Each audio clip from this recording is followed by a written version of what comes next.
All right, I think we are ready to begin. My name is Margaret Damaro, and I am the Academic Program Manager for Communication and Media Studies. And on behalf of the program, oh, thank you. I am a celebrity. See, this is perfect. I am famous. So on behalf of my program and Post University, I would like to welcome you all to our event celebrating Media Literacy Week, our second annual event. This is such an exciting time to study communication and media studies, as something new happens every single day with media and in media, always applicable to everything that we're talking about in class. Last year, or this year when I started planning this event, I kind of thought about, how to make it a little bit different than what it was last year. And I thought about what do the students talk about? What comes up, on a daily basis in class? And it's this idea of celebrity. This idea of who is a celebrity, who has the power to become a celebrity, and what connection does this all have with social media? And how social media allows us the opportunity to kind of interact with and access information about celebrities and to sort of become famous ourselves. And we all kind of want that fame, right? Anyone want to be famous in the room? Come on, you can admit it.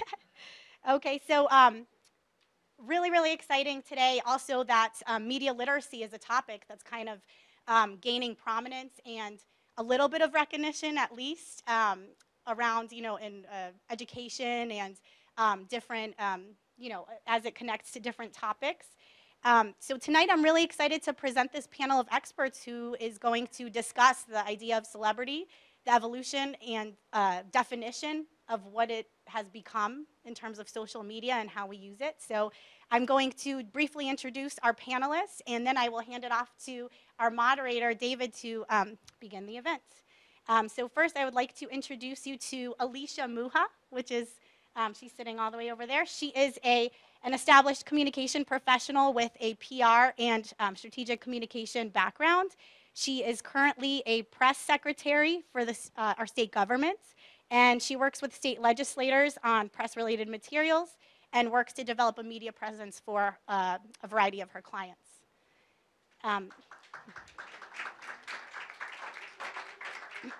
Next is Dr. Karen Burke, and we have two Karens today, so we'll figure out how to distinguish them.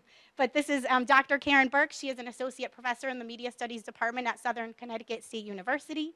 She has been teaching there for 28 years, and she earned her EDD from the University of Massachusetts in Amherst. Her expertise really involves the intersection of media and politics, propaganda and civic engagement, and media ownership.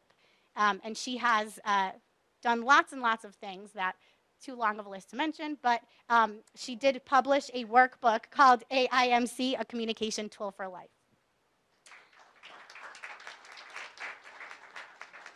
Next, we have Marcus Stallworth. He is the Director of Learning and Organizational Development for Welcome to Reality Media. And that's a nonprofit organization that offers resources and workshops to schools, teachers, and parents regarding various topics, including media literacy. He was instrumental in helping to pass the law concerning social media curriculum in Connecticut. So he deserves a big round of applause for that. He also provides training, curriculum writing, and consultation services for the Child Welfare League of America and is also an adjunct professor at the University of Bridgeport. Okay, and then we have the other Karen here, Dr. Karen Ritzenhoff. She is a professor in the Department of Communication at Central Connecticut State University. She's also affiliated with the Women, Gender, and Sexuality Studies program, as well as the Cinema Studies and Honors program there. She teaches courses in global visual communication, film history, and women's studies, and she has authored a number of books on topics of feminism, war, and film. Okay, and our moderator is David Ryan Polgar. He is a 3-time TEDx speaker.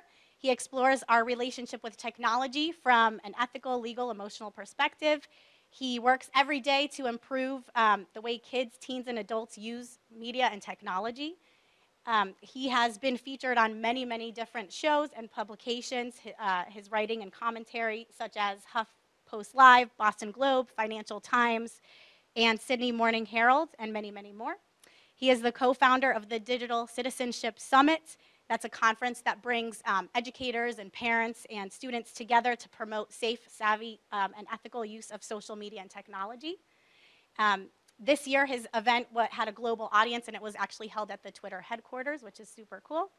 And he is a frequent speaker, consultant, and chief of trust and safety for the social messaging platform Friendbase. So I would like to invite him up so that he can start to lead our discussion on the topic of celebrity.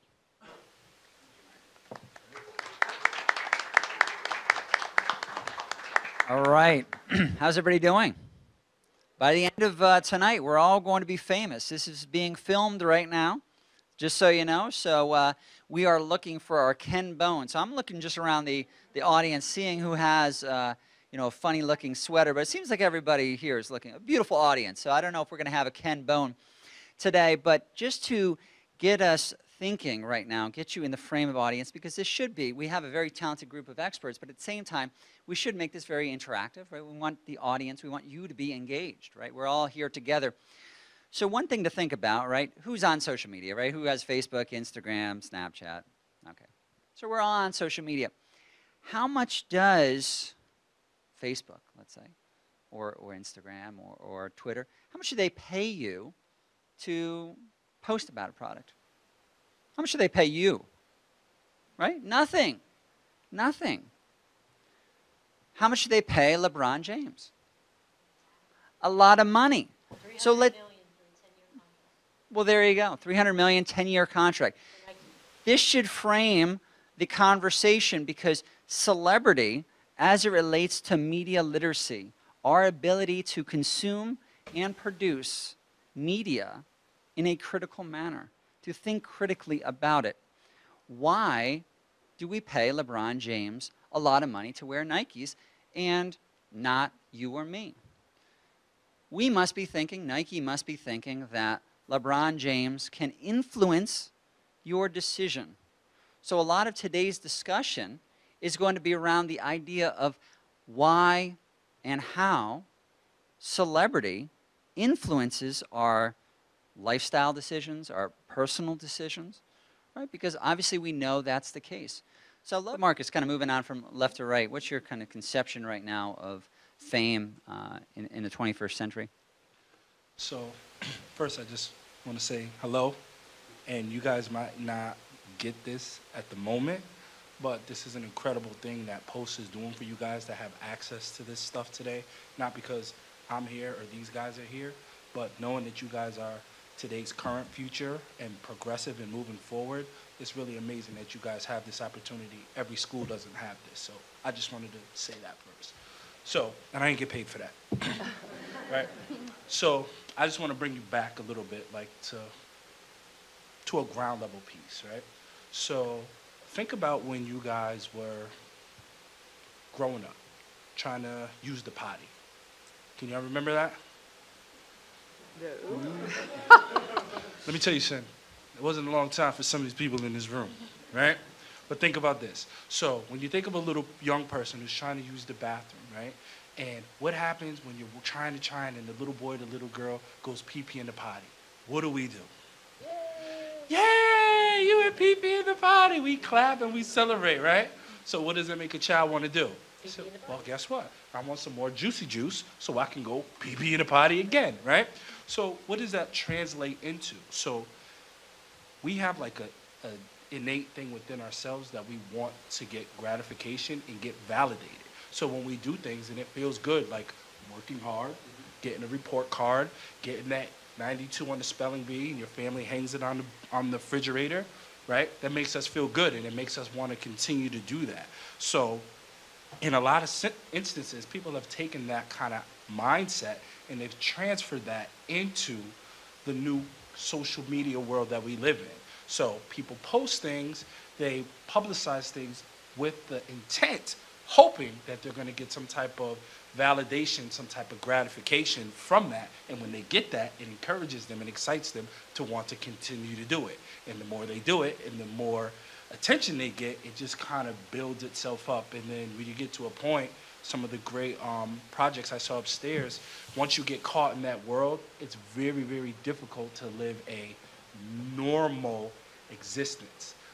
very similar to athletes, very similar why many folks retire, then come back, then retire and come back, right? Same type of mindset. So we're just living in a world where we just have to really be courageous about having some of these conversations. It's not to spoil folks' fun and be the corny old people in the room or none of that, but like, how do we have a real conversation to say, hey, can't change everything, but how can we kind of evaluate what we are doing and how might that impact us in the moment and down the road? Marcus, if you don't mind us kind of drilling down a little bit on what you're saying, is part of the issue, and then for anybody to jump in, is part of the issue that we're constantly aware of our celebrity or lack thereof. So for example, if we were in a pre-social media age, you weren't under the awareness that you were or were not a celebrity, right? You had a clear distinction. You were either on TV or you were not on TV. And if you weren't on TV, you were just walking about your daily life, and you didn't have anything every day to either make you feel really good or make you feel really bad. But if right now, if you decide, okay, I'm a poet, tonight after this event, I'm going to post some poetry on social media, and then nobody likes it. Now you have a clear indication that what you posted is not validated if we're seeking out a sense of validation. Does any of you think this will change in the future? Do you think this is something that we need to put pressure on social media companies to change? Or do you think this is more kind of a personal decision? That's a great question. So I think it's a combination of both, right? So at the end of the day, we all make our own individual decisions, but many of the decisions that we make are surrounded by external influences. So as long as somebody to the left of me is doing this, and it appears that it's working for them, in my mind, I might say, well, shoot, if she can do it, not only can I do that, I probably could do it a little better, right?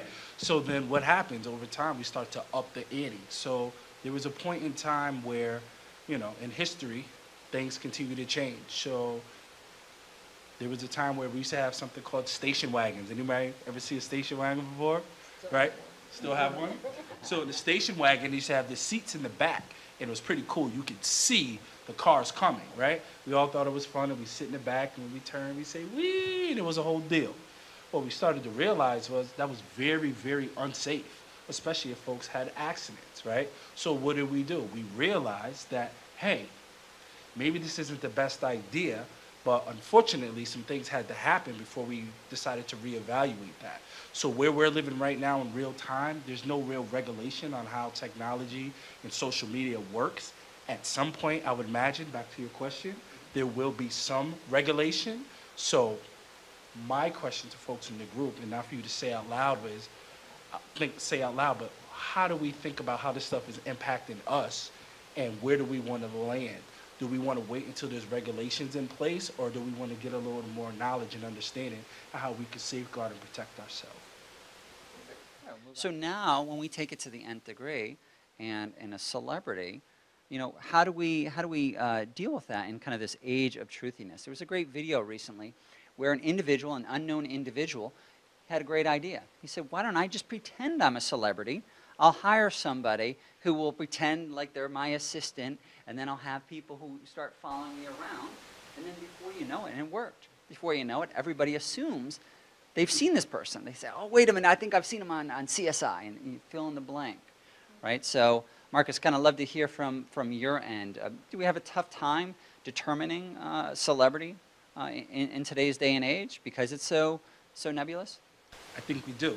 So, you know, there was a point in time where, let's say you liked the sport, right? And you liked Kobe Bryant, and you thought he was the greatest. We might have an argument, but you're entitled to your opinion, right? So maybe you had a poster on your wall or in your dorm or in your room, whatever the case is. Maybe when you play basketball a little bit, you shoot a shot, you be like, Kobe, right? Everybody's can identify that in different ways, right? And that's fine, but you knew that was that. So when you introduce social media, and then you have, like, say, oh, I'm Kobe Bryant's friend. I follow him on this site. I follow him on that site. In your mind, you're looking at these things to say, hey, I have an inside scoop. I have a connection in a relationship with these folks. And let me be clear, some people do manage their own pages, but there was a great post I saw earlier. There's some folks have thousands and thousands and millions of followers. Do you really think that somebody does 17 shows and 18 nights and they still have time to post and tweet 4, 5, 6 times a day, right? So if I told you you were standing outside a Subway at the bottom of the hill and there's a guy saying, hey, you got any spare change? You have any spare change, right? Maybe if you had a couple of coins, you might say, all right, what the heck?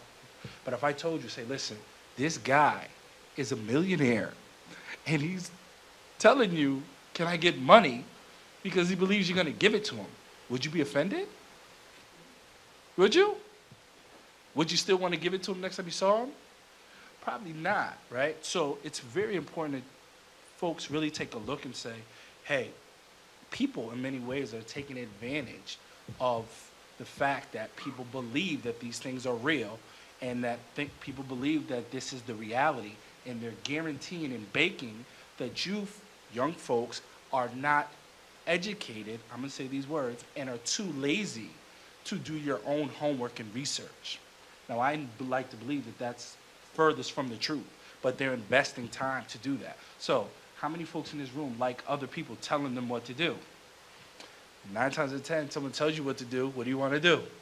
Do the opposite because they told you what to do, right? So we just want you to be able to start thinking and take a step back. And I think Alicia gives a great perspective.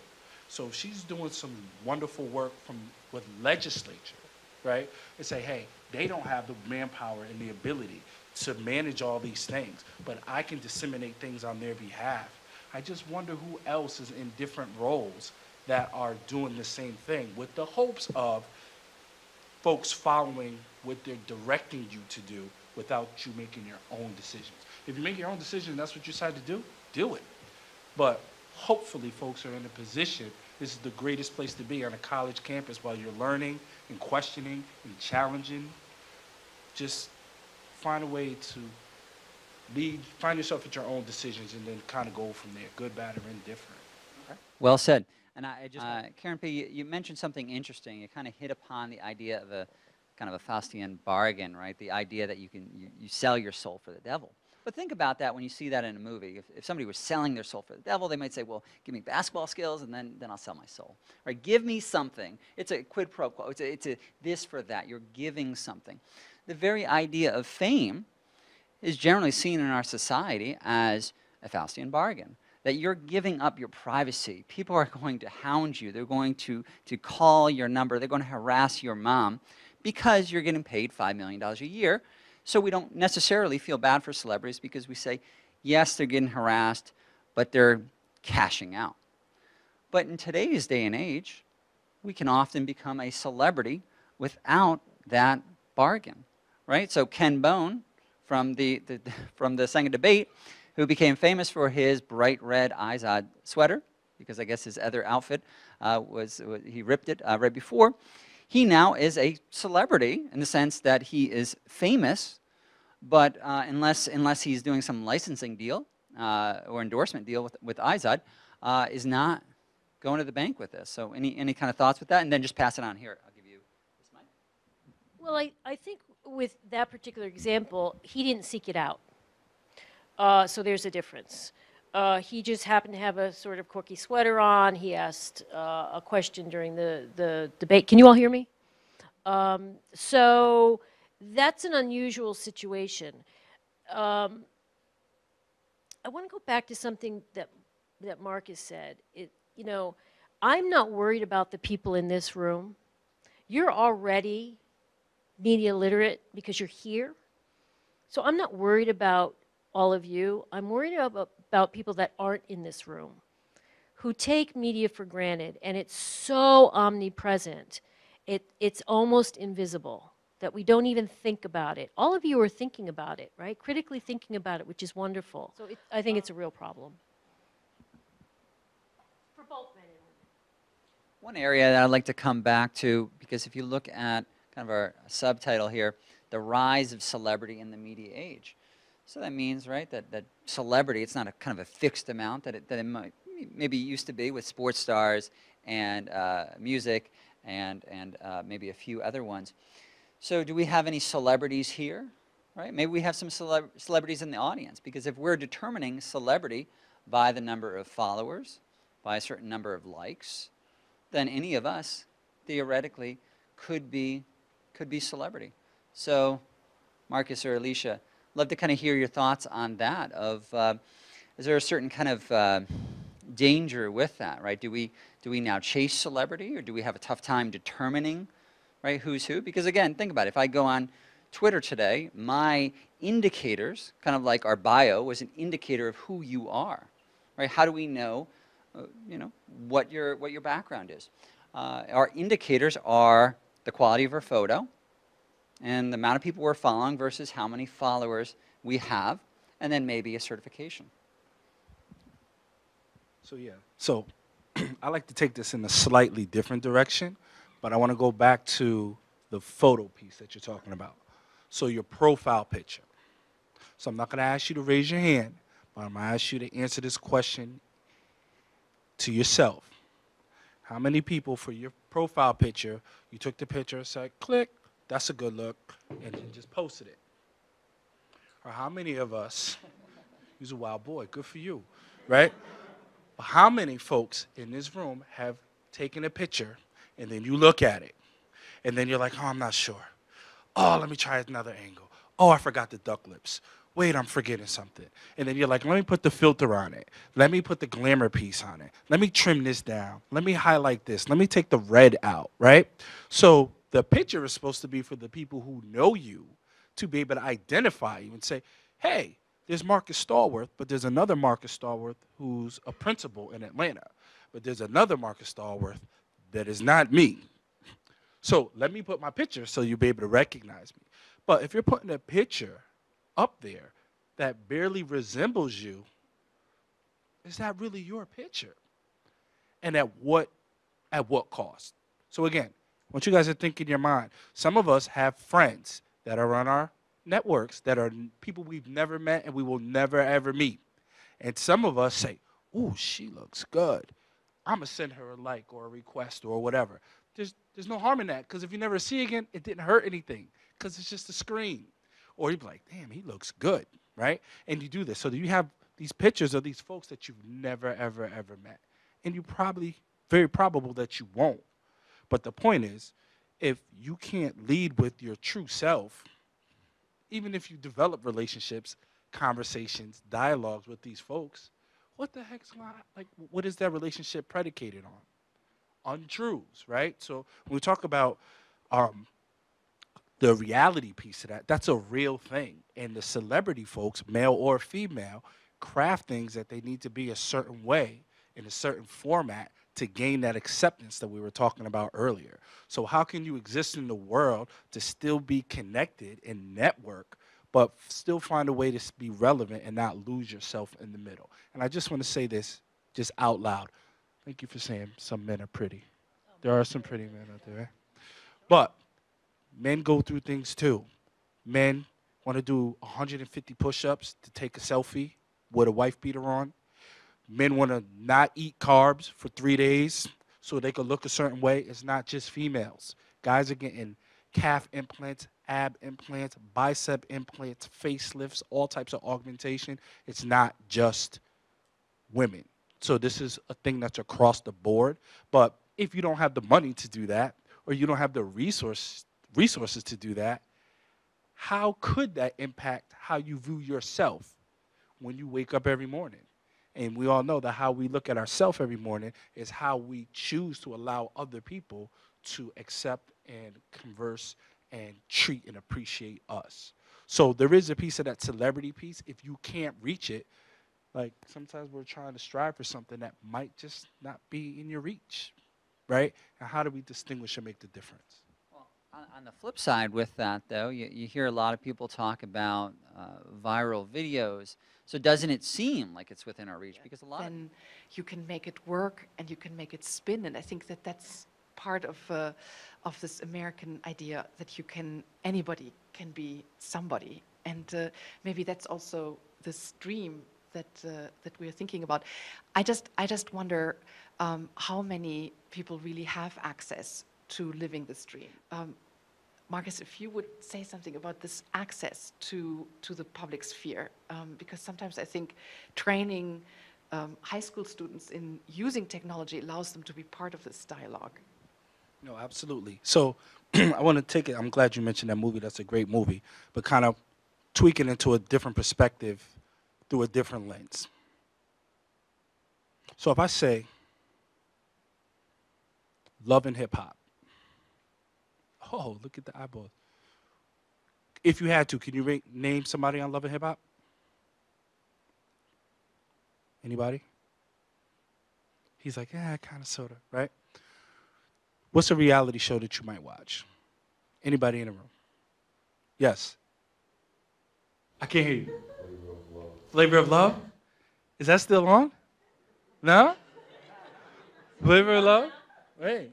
It might be somewhere, right? So I just want to just take a quick moment on talk about reality shows, right? So even if it's Keeping Up with the Kardashians or Real Housewives of New Jersey, like thinking about the best day you ever had in your whole life, right? Maybe it was like graduation when you got all those envelopes or whatever, right? Think about that great day. Was the next day that great? And the next day? And the next day? So how is it that we have series that are on for series and series? I have some pretty good days in my life, right?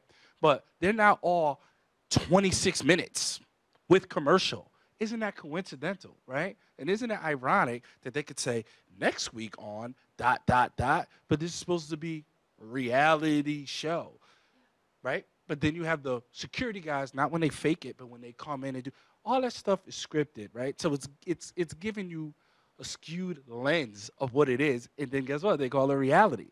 But those folks haven't developed something in their basement. Those folks haven't done anything, but because they're in the public eye, they found themselves on these shows. I mean, there's no real talent to be married to somebody who's in jail, who's connected to a syndicate. But you show these folks at 11 in the morning drinking, going from their Range Rover to their Porsche, and nobody works, and they have all of these things. So when you look at that stuff, you go, wow, that's pretty cool. And then you start going, well, look at my life. I don't have those things. And then you start looking around, and you can have a great male or a great female and a great partner. And you're like, what have you done for me lately, right? And you start to reevaluate things and say, what is it? And they're a regular guy, so why can't I do that? So, or a regular girl. So there is a piece that this celebrity piece can take folks in a good way or a bad way. So if you guys are looking at things like World Star Hip Hop or even things on regular YouTube, people are becoming famous for being knocked out, right? People are being famous for trying to light themselves on fire, right? People are being famous for doing all types of crazy things that will probably have an impact down the road, but to get what? Those couple of minutes of fame or that level of attention. And for some people, the reward outweighs the risk, at least right now. But some of those things are long term, and what we're discovering is there's a great portion of folks, they say, ugh, it was cool in the moment, but when you have things that are following you back 10, 15 years, it's a different thing. And I don't want to commend the time, but I just want to share this. There was a point in time where you could do something, and it was done. And if nobody saw it, it's like, prove it. Walk down the street. Tell me where you can't see a camera on the highway, on the corner, outside of the bodega, coming out of class. There's a camera filming right now. So somebody's always seeing something. How does that play out in the big picture? All right, a lot we can explore with reality shows. So who in the audience, who wants to be on a reality show? Anybody here? Right. Karen or Marcus, some of you, are we turning into commodities then? Right, do we get the wrong perception that we, if we're creating a viral video, that we are loved, right? We're the one that 10 million people are watching, but then to find out our next video, only 48 people watch. Does that mean that we're kind of just a fill-in-the-blank commodity as opposed to being desired? Yeah, Marcus? So that's a good question. So I'm going to make a little disclosure here. So outside of, I definitely agree that's important in your life to do your best to stay relevant. And it's not a horrible thing to reinvent yourself. Don't be afraid to try different things and new things, right? So before all of this world, I used to spend some time in the music industry. So time out. Usually right when I start getting here, people's ears start perking up and they'll be like, oh, do you know this person? Did you work with this person? Did you write music for this person? Probably. And then I lose them. They're gone. Because the first thing they want to do is they want to go online. They want to find me and see if they can find it. But you won't find it under that name. Although a couple people have already are following me on Twitter. And I intentionally set this up before we came here. There was not really any followers, but it's just amazing how that works, right? So, with that being said, so there was a point in time, and there used to be a show on BET called 106 in Park, right? And they used to have this segment called Freestyle Fridays, and it was a whole thing, blah, blah, blah, blah, blah, right? So, do I look familiar to you? Right? So, I was the Freestyle Friday champion of blah, blah, blah, blah, blah, many, many moons ago. But similar to what we were talking about before, the shows would film on Wednesdays, even though it was Freestyle Fridays. There was a clause that I cannot speak about anything prior to Friday. So even when I would go on 93.7 or do whatever and do interviews, I'd have to say, well, we'll see what happens later today, already knowing if I won or lost already, right?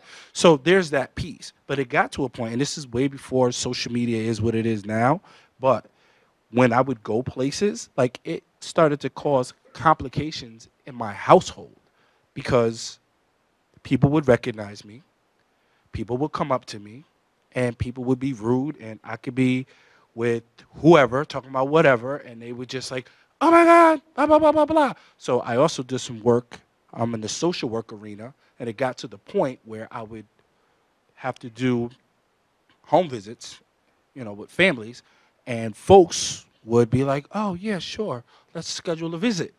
And when I would come to the visit, guess who's at the door? 17 other people from the projects are like, you see, I told you that was my social worker, right? It was a real, decisions had to be made, right? But take that and magnify that. So I've been on video sets. We've done the things in the jury and the cars and all that stuff.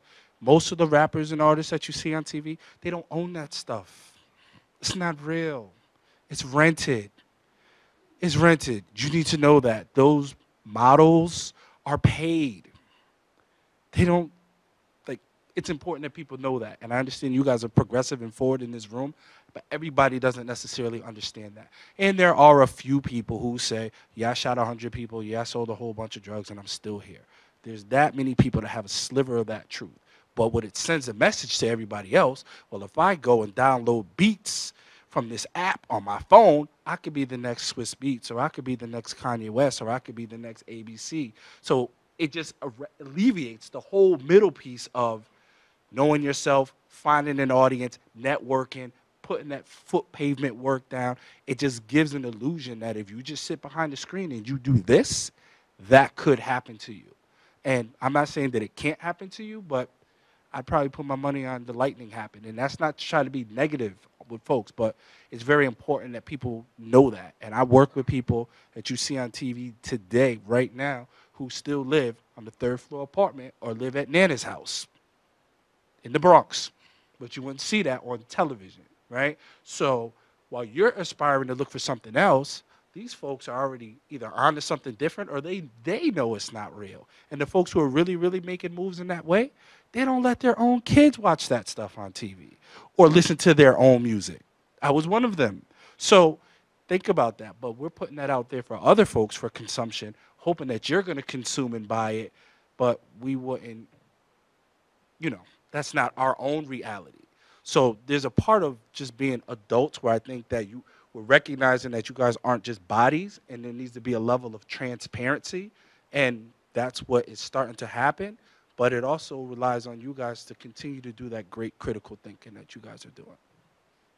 And produce. But good point, Marcus, about that. I know Connecticut's own 50 Cent.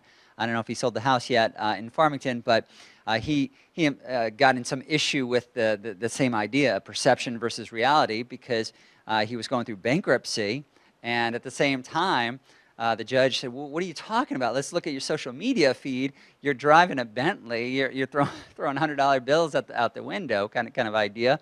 and he had to say, listen, that's all for show. That's all for show. But looking at the time right now, Margaret, do we want to open it up for questions? Do you want to take this mic, or do you have another one? David, you made a good analogy where you said that things like YouTube or any of those social media are like a lottery ticket. And I think in a way that's a really good analogy, because it is like a lottery ticket. The risk is low. You pay a low amount of money, but the reward, the payoff is huge. So what do you think about that? And so some of us may want to invest in trying to become well-known or become somewhat of a celebrity.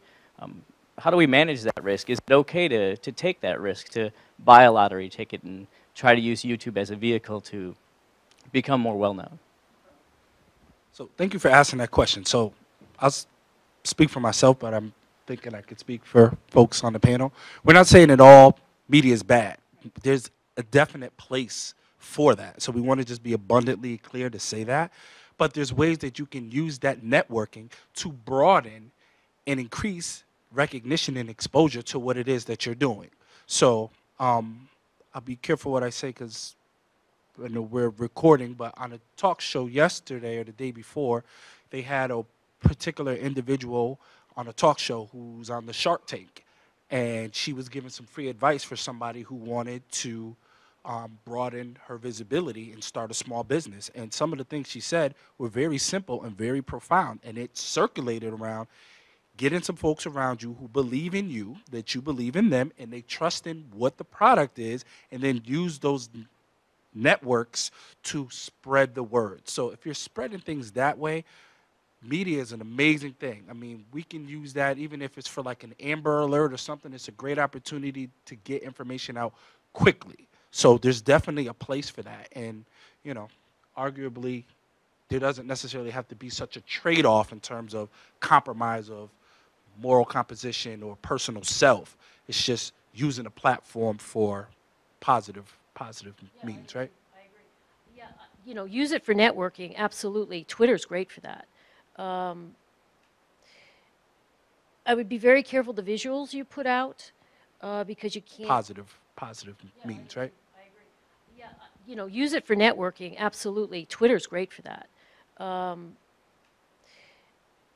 I would be very careful the visuals you put out, because you can't ever erase them. Her company paid her to go to school so that she can find old photos of all of you.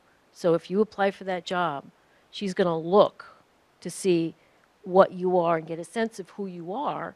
And you might say, oh, that was when I was in college. Oh, that was when I was in high school. They don't care. So they're looking for a portfolio and trying to get a sense of who you are. And those photographs just don't go away. Neither do things you say or, on social networking. That's the negative. The positive, you can, like you said, you can recreate yourself, and you can really put out a very, very good image of yourself. If you One thing that I'm also thinking of as I'm listening is how much hatred and negative judgment comes across social media. So we talked at dinner about this issue that teenagers are folding because somebody posts something in a social media realm, and there's a lot of criticism, and they don't know how to deal with this negativity. But I just wonder what you think might be an outcome of this new, so to say, permission to call each other liars and unreliable and nasty and you know, bullying each other on media platforms. I don't know, Marcus, you deal a lot with young students. How do they deal with this kind of bullying that goes on? Well, I'll just kind of say this brief. Just know that cyberbullying, internet bullying, all of that stuff is a real thing. It's not just kids, it's adults, male, female, whatever. But words hurt, sticks and stones. Not really sure who made that, but words do hurt, and people do take action from that.